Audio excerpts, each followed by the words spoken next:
aimed at playing creating unnecessary tension is a confirmation of his group's desperation to breach the peace. May Lafia, as a former deputy governor of the Central Bank of Nigeria, CBN, and currently a directing staff at Nigeria's foremost policy research institute, the National Institute for Policy and Strategic Studies, KURU, has unhindered access to government platforms. It is expected that he should be conversant with official information management protocols. The service also wishes to warn others who in the guise of political mobilization and supposed pursuit of group interests engage in hostile and subversive activities to desist forthwith from advancing their inimical and parochial causes, as it will henceforth not condone unruly conduct of persons and groups that ought to know better. The Northern Governors Forum has described as baseless and unfounded allegation of one of its members as leader of the deadly Boko Haram terrorist group by former Deputy Governor of the Central Bank of Nigeria, Obadiah Melafia. Chairman of the Forum and Governor of Plateau State, Simon Bakola Long, says the Forum is waiting for the outcome of the security information investigation on the weighty and unverified claim from a man who should have assumed the position of schooling younger generation on the implication of false and unguided utterances. So the security organization is already investigating. Let them come out with their report. Once they investigate, even the federal government, they know what to do. Security situations in the country is very vital. So anybody that is making a statement should also know that it is doing a statement that will help in addressing the insecurity, not escalating the insecurity. The chairman further explains that the forum will subsequently review the statement and take appropriate measures against any act of sabotage on its continued efforts to end security challenges in the region. Unknown gunmen have killed the member representing Das constituency in Bauchi State House of Assembly, Musa Mante Baraza, and abducted his 2 wives and a year-old daughter. The police confirmed that the incident occurred last night in his hometown, Talatu Lamon. Completes the report. The lawmaker, Mr. Musa Mante Baraza, was killed in his house in Das, the headquarters of Das local government area of Bauchi State, by unknown gunmen. Confirming the incident, the police public relations officer, Bauchi State Command, DSP Ahmed Wakil, explained that the incident happened at night, adding that 4 live ammunition were recovered at the scene of the incident. The police spokesperson noted that 2 of the late lawmaker's wives and his 1-year-old daughter have also been kidnapped. Meanwhile, NTA News gathered that investigations are ongoing to fish out perpetrators of the acts in Bauchi, Talatu Lamon. NTA News. The Imo State Police Command has paraded 67 suspected members of the indigenous people of Biafra, IPOB, alleged to have been planning an attack on security agencies in the state. Lorita Arinze Egwem reports that the suspects were paraded at the police headquarters already. The 67 proscribed indigenous people of Biafra members paraded by the Imo State Police Command were said to have been intercepted by the officers of the 34th Field Artillery Brigade while on duty at Mahuebema checkpoint. According to the Commissioner of Police, Imo State Command, Isaac Akimoyede, members of the group were alleged to be on their way to Ebema to fortify themselves against bullet wound. The group attacked and snatched 2 rifles from police during violent protests in 2018, of which the rifles were later recovered from a kidnap gang in a robbery operation.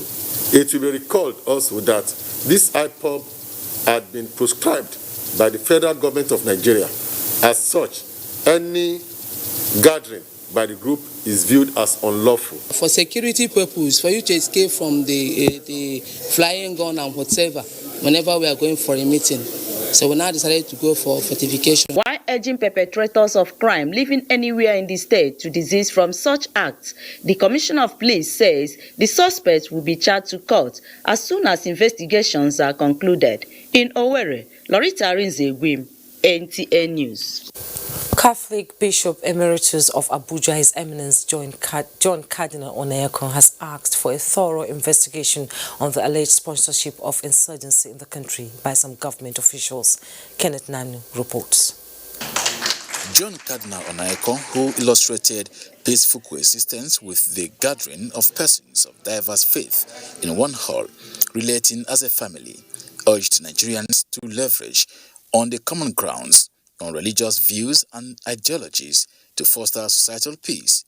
He urges Nigerians to engage more in meaningful interfaith dialogue, while warning that citizens should be cautious in their utterances and desist from nefarious activities capable of unleashing mayhem on the nation. The rumors, the allegations, the accusations, some call it fake news or whatever, are so frightful. You hear people making statements that is causing disaffection, hatred. We should speak out. So this is a time for good people to work, even at local level.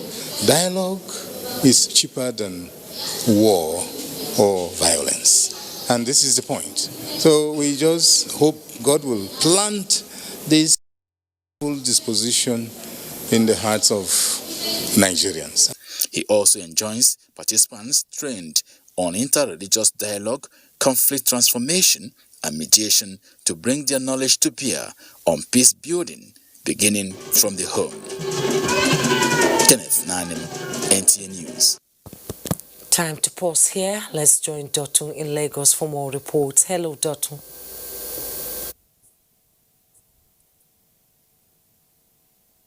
Thank you, Jummai.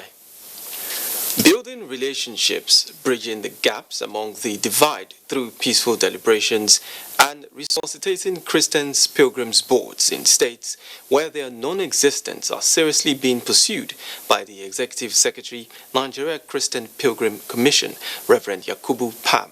Amaka O reports that this was during an engagement with pilgrims leaders in the Southwest held in Lagos. Many Christians often embark on pilgrimage to Jerusalem, the Holy Land, to witness relics that depict Christianity for spiritual upliftment. This has necessitated the need for leadership of the Nigeria Christian Pilgrim Commission to re-emphasize stronger collaboration among various Christian pilgrim boards across the country in their respective state governments for adequate preparations for pilgrimage. We will use this only one agency that have the link to government and have a link to the church. Instead of using it negatively or being silent, we should be able to use it as a bridge building to where there are divides, where there are crises. We can be able to go into and help establish a discussion. It's all to build understanding among Nigerians. The 6-point agenda of the Nigeria Christian Pilgrim Commission, which includes zero tolerance for corruption and fostering peaceful coexistence across the country, is a priority project of the Commission and has received support of its members. Things will seriously, positively improve than we have had previously. We are very happy with it, and we will definitely collaborate with him. I believe there's nobody that can understand us more than this kind of person. So it's a round peg in a round hole. The gathering also resolved to encourage stronger interactions and relationships among all the national religious bodies. In Lagos, Amaka O, NTA News. Justice Akeem Oshodi of the Ikeja High Court, Lagos, has ordered the counsel to alleged kidnapper Chukwudimeme Onuamadike, popularly known as Evans, to write and sign an undertaking to finish the criminal case. Justice Oshodi gave the order to the defense counsel, Oyekunle Falabi, after delivering a ruling on the no-case submissions filed by Evans' 4 co-defendants. Joyken Abakboya has details. Chukwudimeme Onuamadike, popularly known as Evans, is standing trial alongside 5 others over alleged kidnap of the Chief Executive Officer, Maiden Pharmaceutical Limited, Donatius Dunu. The accused were arraigned on the 30th of August 2017 on a 2-count charge of conspiracy and kidnapping. The prosecution alleged that Evans and his co-defendants kidnapped Dunu and collected €223,000 as ransom from his family. Evans and other defendants had filed a no-case submission asking the court to dismiss charges against them. At the court this Friday, however, Justice Hakeem Oshodi said the prosecution had presented evidence to the court linking the 4 co-defendants to the alleged. Justice Oshodi said during one of the trials, the 4th prosecution witness, Inspector Ido Haruna, had told the court that Evans had identified his other gang members, which include the 3rd, 4th, 5th, and 6th defendants. The court finds and holds that no evidence has been discredited and called on the defendants to open their defense. The defense counsel, however, asked the court to give them time to enter their defense. The case has been adjourned to October 16 for defense. In Lagos, Joy Ken Abakpoya, NTA News. Let's now take another break. Network News continues shortly.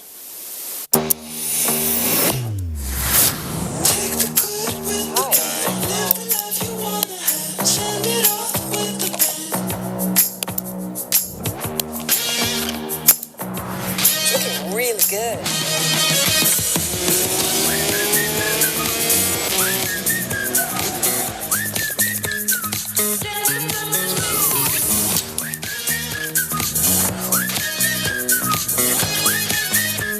Who says we have to go back to normal?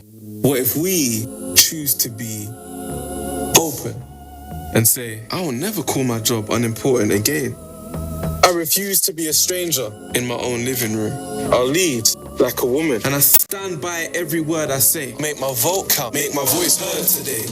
See, I'll never forget how much stronger we are together. I'll carry that in my heart forever. We'll weather the storm, so I'll be open like never before.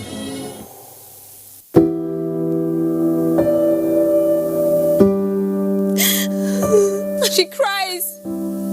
She cries in anguish and in pain. She bears the scourge of her grief. She toils in vain for justice and succumbs to silence. He gloats over his malady. Like a beast, he pounces with no remorse. Her cry means nothing. Her pain feeds her shame. Like an orphan, she's left to grieve in solitude. But no more will she cry in vain. Her adversaries will henceforth bear the brunt of their cruelty. Rape is evil. Rape is a plague, a pandemic of monumental consequences. We must unite and kick it out of our society. Connect with NTA and stand against rape and rapists. This message is brought to you by the Nigerian Television Authority, NTA.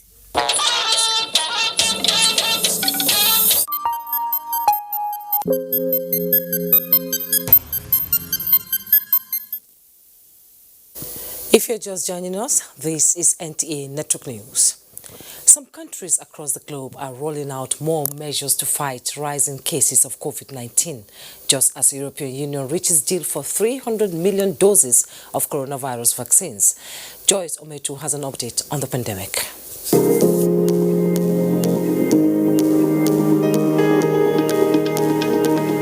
Following the recent spike of COVID-19 infections in some parts of the world, countries are rolling out new measures to contain the spread. In Greece, the government has set a temporary 50-person limit on all public gatherings, saying restaurants and bars in Athens and other areas must be closed by midnight. The Deputy Civil Protection Minister said the new measures starting Friday would last until August 24. Meanwhile, Spain's Health Minister Salvador Illa on Friday said that nightclubs and late-night drinking establishments are to close while smoking will be banned in all public places as the country rolls out restrictions. In New Zealand, Prime Minister Jacinda Ardern has announced a 12-day extension of the country's COVID-19 restrictions after a cluster of new cases. In another development, the European Commission has reached a deal with British pharmaceutical firm AstraZeneca for the purchase of at least 300 million doses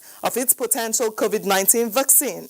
The EU's executive arm, which is negotiating on behalf of the 27 EU states, said the deal also included an option to purchase another 100 million doses if the vaccine proves safe and effective. Meanwhile, numbers by Worldometer published at 6 p.m. Nigeria time show that cases worldwide have reached 21,172,280, out of which 13,985,156 persons have recovered, while 759,349 deaths are recorded. Africa has 1,089,894 cases, 24,752 deaths, and 784,402 recoveries. In Nigeria, the Center for Disease Control said out of the 48,116 infected persons, 34,309 have been treated and discharged, while 966 have died from the virus in the country. And that's it from here. I am Joyce Ometu.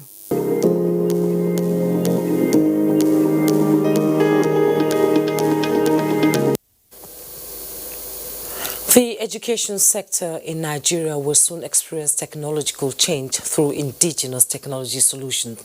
This was a takeaway from experts at the National Information Technology Development Agency NIDA meetup and hangout with stakeholders on how to promote digital literacy in the country, especially under COVID-19. Haman Jabani reports. With the theme, leveraging indigenous technologies to enhance educational development, the webinar seeks to, among other things, build an affordable indigenous solution to address the current global learning crisis using local solutions and to encourage innovative citizens to develop a marketable product and services using emerging technologies. The Ministry of Communication and Digital Economy and the National Information Technology Development Agency are responding well by launching virtual learning platforms for citizens to spend their times meaningfully out of the classrooms.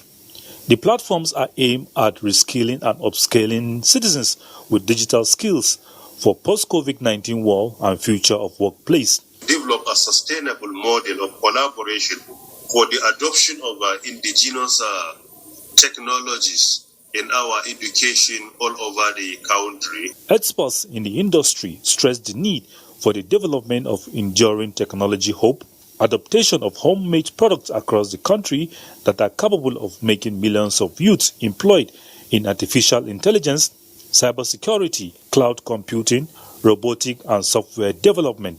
The meetup, they say, has opened the conversation and set the ball rolling for the change in Nigeria's education sector. Hamman Jabani, NTA News. Efforts to tackle post-COVID-19 problems as it relates to women and children are the concerns of the Ministry of Women Affairs. This was disclosed at the 20th Council on Women Affairs, which was held via virtual means occasioned by the coronavirus pandemic at the Ministry of Women Affairs headquarters in Abuja. The Permanent Secretary, Federal Ministry of Women Affairs, Ifeoma Anagbojo, stated that the theme, gender-based violence, a shadow in pandemic and a call to an end, is significant at this time, considering the ravaging COVID-19, which has constituted a major threat to the socio-economic development of Nigeria and indeed the global community. She further added that the meeting affords key players an opportunity to design a workable strategy to address the plight of women and children, as well as an avenue for experience and expertise sharing on emerging issues affecting women and children. Details on this will come in our subsequent bulletin. Yobe State government, in collaboration with the development partners, is stepping up fight against malaria through seasonal malaria chemo prevention campaign targeting under 5 children in the 178 wards of the state, with a view to drastically reduce morbidity, maternal and infant mortality rates. Yunus Suleiman reports that the impressive outcome in the 6 piloted local government areas has encouraged the stakeholders to expand the campaign to to cover more grounds.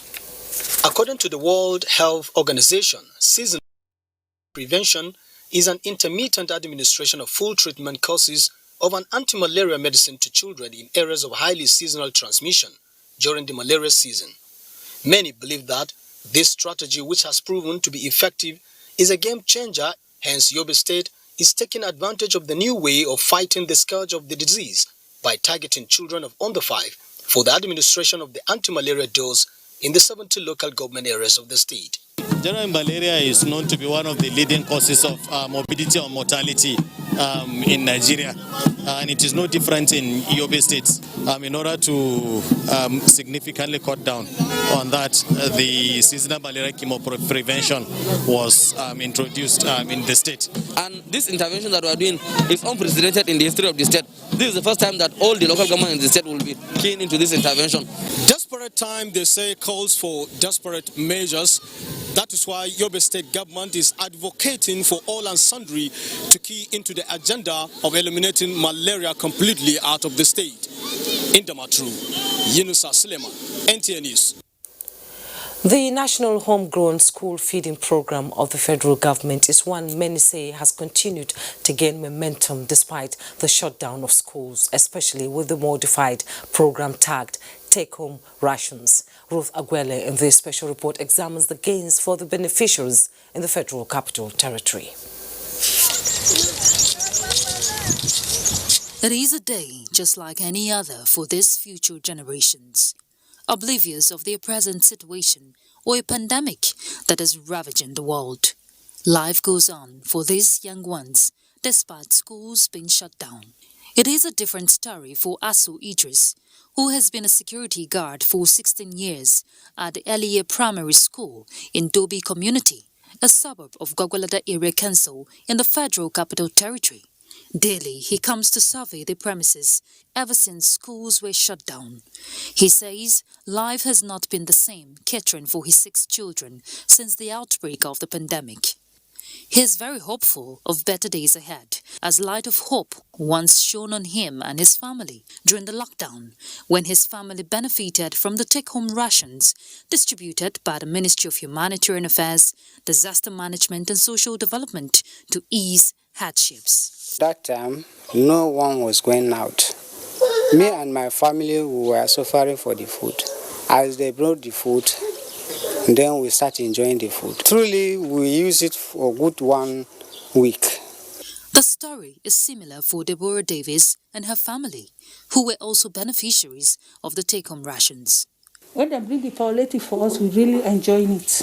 Egg, oil, 3 tomatoes, beans, salt. The children enjoy it because I cook the things for them, the egg, everything that they gave us. I'm appreciating them for bringing it because if they have not bring it, I could have not known what would have happened. Maybe I could have not eaten, but I thank them for bringing it. It was really helpful because as at that time I didn't have much food in the house, but when they came, they brought in food. My children ate from there, so they enjoyed themselves that period. That very day they gave us that palliative. We don't have anything to cook for them, so we are very happy as we have the palliative. The beneficiaries are part of the 29,609 households that were impacted in the FCT, with the take-home rations valued at 4,200 naira per household. A development many believe speaks volume, and for the little ones, they may be left out from learning in the meantime, but not left out of being fed by the federal government. In Abuja, Ruth Aguele, NTA News. Our next stop is Benin, where Ogochukwuka is standing by. Hello, Ogochukwuka. Jummai, thank you for joining us. The Ondo State Deputy Governor, Agbola Ajayi, has declared his intention to contest the forthcoming governorship election in the state on the platform of the Zenith Labour Party. Agbola Ajayi stated this while announcing his defection to the party from the People's Democratic Party, PDP, in Akure.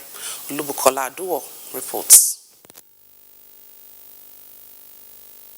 I welcome him to our party in the name of the Father, The Ondo State Deputy Governor, who was accompanied by some leaders of the Zenith Labour Party and loyalists drawn from the 18 local government areas of the state, said he was overwhelmed by the warm reception accorded him.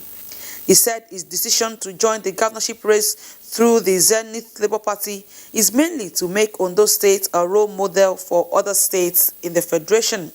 We are going to address all sets of infrastructure, especially the educational sector. We will also provide amenities that will make life easy for our people. Some leaders said his joining the party will strengthen it and enhance its victory come October 10. They pledged their support towards the realization of his ambition. It's a great progress or movement to the party. We want him to pursue the government that is people-oriented, people-focused and people-driven.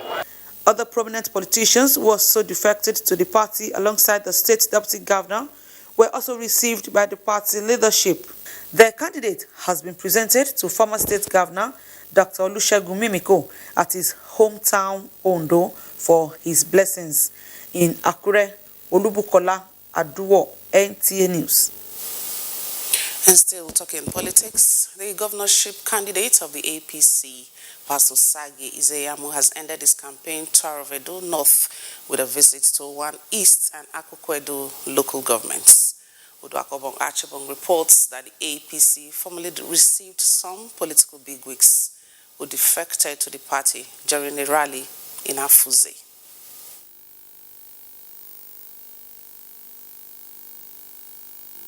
It was a roll call of grassroots politicians who are drumming support for the APC and its candidate in the two local government areas.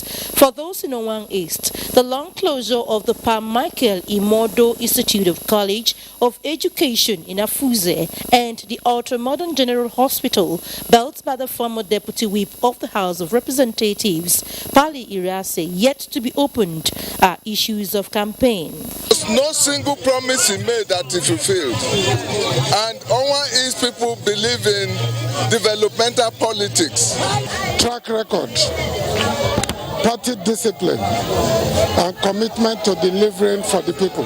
For us in APC, those are our values. The leaders of the party, including the candidate, Pastor Osagi Izeyamu, are optimistic that the simple agenda policy of the party will bring about a total turnaround in the fortunes of the state.